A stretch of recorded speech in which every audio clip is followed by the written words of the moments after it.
वहां पहुंचोगे, शिव जी का जब प्रत्यक्ष दर्शन करोगे तो आपका स्वरूप भी शिव के समान यानी कि शिव स्वरूप हो जाएगा। शिव जी का दर्शन करने के बाद में फिर घंटे शंख की आवाज को पकड़ करके फिर जब आप ऊपर चढ़ोगे, उसी के ऊपर ब्रह्मा जी का लोक आएगा। ब्रह्मा जी का लोक वो रजोगुणी स्थान है। वहां के मालिक ब्रह्मा जी हैं। वो गायत्री, सावित्री और सरस्वती के साथ उस लोक में विराजमान है। प्रेमी भाई बहनों, घंटे और शंख की आवाज को पकड़ करके रखना पड़ता है। यदि आपने उस आवाज को वहां छोड़ दिया तो सेकंड भर आपको नहीं लगेगा, धड़ाम से आप अपने शरीर में वापस लौट आओगे और इन बाहरी आंखों को खोल दोगे। इसीलिए शब्द को पकड़ करके रखना पड़ता है। शब्द सीढ़ी है, शब्द रस्सी है, जिसको पकड़ करके जीवात्मा नीचे से ऊपर की ओर चढ़ती है। तो ब्रह्मा जी का दर्शन करने के बाद फिर घंटे शंख की आवाज को पकड़ करके फिर जब आप ऊपर चढ़ोगे, उसी के ऊपर विष्णु लोक आएगा। विष्णु लोक वो सतो गुणी स्थान है। वहां के मालिक विष्णु जी हैं। उनका बड़ा मनमोहक स्वरूप है। उनकी 4 भुजाएं हैं। चारों भुजाओं में शंख, गदा, पद्म और चक्र सुशोभित है। और आप क्षीर सागर में लक्ष्मी जी के साथ विराजमान हैं।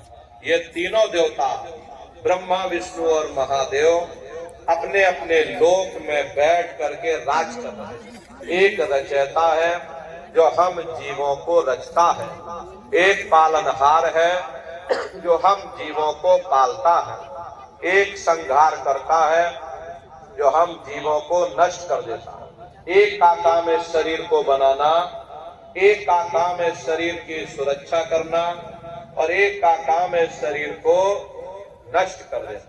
इनकी जो माता है वो आद्या महाशक्ति है। ब्रह्मा, विष्णु, महादेव लोक के ऊपर वो आद्या महाशक्ति का लोक आता है। उसी को देवी दुर्गा का लोक कहा जाता है। अरे आप लोग यहाँ 9 दुर्गे की पूजा करते हो, सब लोग व्रत रखते हो, उपवास रखते हो, ये तो आपकी श्रद्धा है देवी दुर्गा के प्रति, ये आपकी आस्था है। लेकिन महात्माओं ने कहा था, भाई सही मायने में तुम्हारी 9 दुर्गे पूजा कब सफल होगी? जब तुम 9 द्वारों से अपने ख्याल को समेट करके रजोगुण, तमोगुण, सतोगुण यानी ब्रह्मा, विष्णु, महादेव के लोक को पार करके जब तुम वहां देवी दुर्गा का दर्शन कर लोगे, तब सही मायने में तुम्हारी 9 दुर्गे पूजा सफल होगी। वहां देवी दुर्गा का दर्शन करने के बाद तुम्हारी भौतिक मनोकामनाएं पूर्ण हो जाती हैं। साधक को रिद्धि, सिद्धि और शक्तियां प्राप्त हो जाती हैं। उन शक्तियों को प्राप्त कर लेने के बाद में फिर घंटे शंख की आवाज को पकड़ करके फिर जब आप ऊपर की ओर चढ़ोगे, उसी के ऊपर सबसे पहला देश आपको मिलेगा। या यूं कह लीजिए कि पहली राजधानी आपको मिलेगी, जिसे महात्माओं ने सहस्र दल कवल कहा। वो राजधानी है। आप इस तरह से समझ लीजिए जैसे आपके उत्तर प्रदेश की राजधानी लखनऊ है और गाजीपुर आपका जिला है। इसी तरह प्रेमी भाई बहनों, वो सहस्र दल कवल राजधानी है। ये ब्रह्मा, विष्णु, महादेव के जो लोक हैं, उस राजधानी के अंतर्गत आने वाले जिले हैं। और राजधानी का जो मालिक है वो निरंजन भगवान है। ये ब्रह्मा, विष्णु, महादेव ये निरंजन भगवान के ही पुत्र हैं। और ये आद्या महाशक्ति देवी दुर्गा ये निरंजन भगवान की अर्धांगिनी है। और निरंजन भगवान स्वयं तीनों लोकों के मालिक हैं। उन्हीं को त्रिलोकीनाथ कहा जाता है। हिंदू उन्हीं को परमात्मा कहते हैं, मुसलमान उन्हीं को खुदा कहते हैं, ईसाई उन्हीं को गॉड कहते हैं। ये जल एक है। जल को चाहे आप पानी कह लो, चाहे वाटर कह लो, चाहे आप नीर कह लो। इसी तरह प्रेमी भाई बहनों, वो परमात्मा एक है। हम लोग लफ्जों के झगड़े में उलझे हुए हैं। घंटे और शंख की आवाज जो हर इंसान के अंदर, जिन्होंने मार मंडाला उन्हीं को सूरमा कहना, बड़ा बैरी मनघट में इसी का जीत ना कटना। अगर दुनिया में कोई हमारा दुश्मन है वो केवल तुम्हारा अपना ये मन है। ये मन रूपी रावण कब मरेगा? जब 9 द्वारों पर फतेह हासिल करके तुम यहाँ 10वें द्वार पर चढ़ जाओगे, तब सही मायने में दशहरा मनाई जाएगी। अरे बाहर की दशहरा नहीं है जो लकड़ी का रावण बना देते हो और फूक फाक करके घर चले आते, कहते भाई हमने रावण मार दिया। अरे महात्माओं ने कहा था सही मायने में तुम दशहरा कब मनाओगे? जब 9 द्वारों पर फतेह हासिल करके तुम यहाँ 10वें द्वार पर चढ़ जाओगे, तब सही मायने में विजयदशमी मनाई जाएगी। तब ये मन रूपी रावण तुम्हारा मरेगा और तब तुम्हारी ये जीवात्मा, इसी जीवात्मा को महात्माओं ने राम कहा। हम कोई अपने मन से नहीं कह रहे, धर्म ग्रंथों में लिखा हुआ है, एक राम दशरथ का बेटा, एक राम घट घट में लेटा, एक राम का सकल पसारा, एक राम है सबसे न्यारा।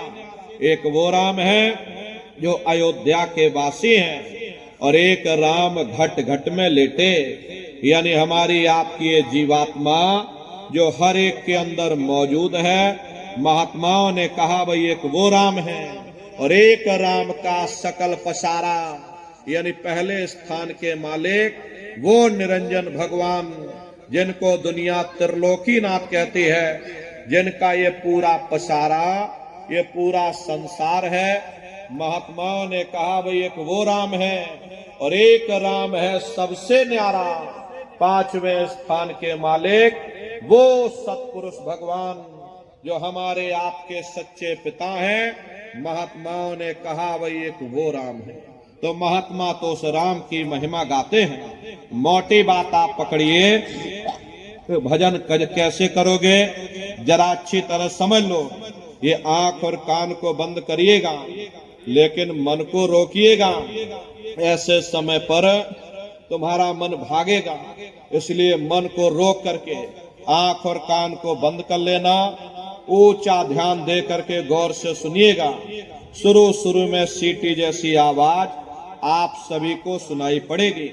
करना कुछ नहीं है, लेटे हो चाहे बैठे हो, बस आप उस आवाज को सुनते रहना और सुनते सुनते उसी में लीन हो जाओ। एक समय ऐसा आएगा, दोबारा आपको अनुभव होगा कि कहीं बड़ी दूर से एक महीन आवाज, घंटे और शंख की आवाज हमारे कानों में बज रही, और जब घंटे शंख की आवाज आपको अपने अंदर सुनाई पड़ने लग जाए, तब आप सीटी की आवाज को छोड़ देना और घंटे शंख की आवाज को पकड़ लेना। एक बार प्रेमी भाई बहनों आप उस आवाज को पकड़ लो, फिर वो आवाज आपको नहीं छोड़ेगी, खींच करके शरीर से बाहर कर देगी। रोज आना, रोज जाना, रोज ब्रह्मांडों की सैर करना, रोज देवी देवताओं के दर्शन करना, रोज घर बैठे भगवान राम के दर्शन करना, रोज भगवान कृष्ण के दर्शन करना, और घूम करके फिर अपने शरीर रूपी घोंसले में वापस चले आना। सुमरन, ध्यान और भजन 3 क्रियाएं आपको बताई गई। नित्य नियम से करिएगा, नागा नहीं होना चाहिए। शरीर को आप भोजन देते हो, सुबह दोपहर शाम रात भोजन करते रहते, लेकिन कभी तुमने विचार ये नहीं किया ये जीवात्मा जो जन्म जन्मांतरों से बेचारी भूखी प्यासी बैठी है, जिसकी शक्ति से तुम्हारा ये भारी भरकम शरीर चल रहा, तो कभी अपनी जीवात्मा को तुमने भोजन नहीं दिया। अरे इसका भोजन भजन है, इसका भोजन शब्द है, इसका भोजन नाम है। अपना ये नियम बनाओ कि पहले हम अपनी जीवात्मा को भोजन देंगे, फिर अपने शरीर को भोजन देंगे।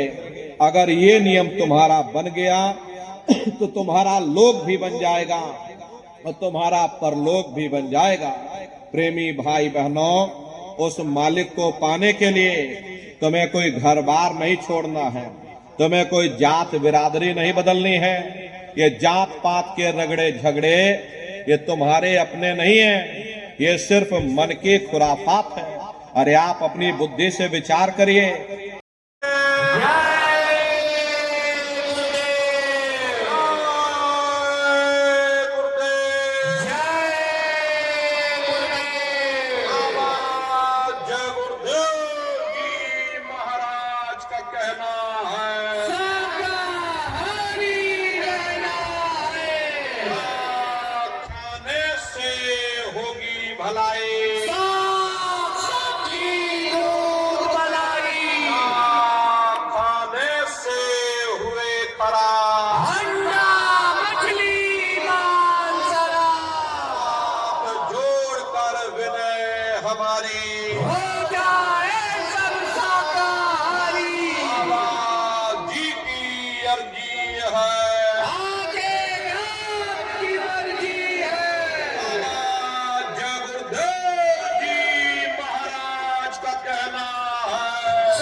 प्रेमी भाई, अब पूज्य महाराज जी आप सब लोगों के मिलने के लिए मंच के नीचे आ रहे हैं।